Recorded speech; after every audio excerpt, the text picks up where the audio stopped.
So we've talked before about ectopic pregnancy. An ectopic pregnancy is what happens when a pregnancy ends up implanting in the fallopian tube or somewhere else outside of the uterus.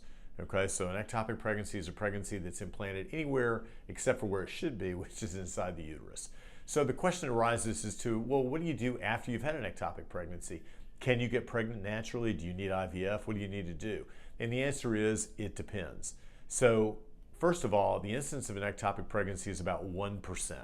So 99% of pregnancies are not in the fallopian tube.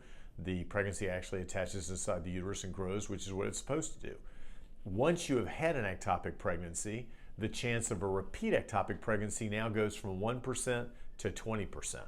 So you can be the optimist like me and say, well, that means that I've still got an 80% chance that the next time I get pregnant, it'll be in the right place. And that's correct. So go for it.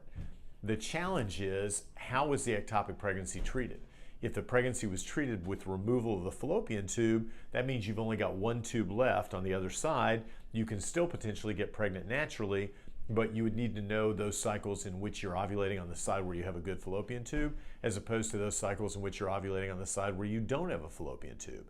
The presence or absence of a fallopian tube has nothing to do with ovulation. So you can have a right tube that's been removed, and still half the time you should ovulate on that right side, and you want to know that so you don't waste a lot of time. If, on the other hand, the tube has been removed or the tube is badly damaged on the other side, you really need to think about doing in vitro fertilization. Regardless, great options for you. Even if you've had an ectopic pregnancy, the likelihood is very, very high that you'll still be able to conceive and deliver a healthy baby.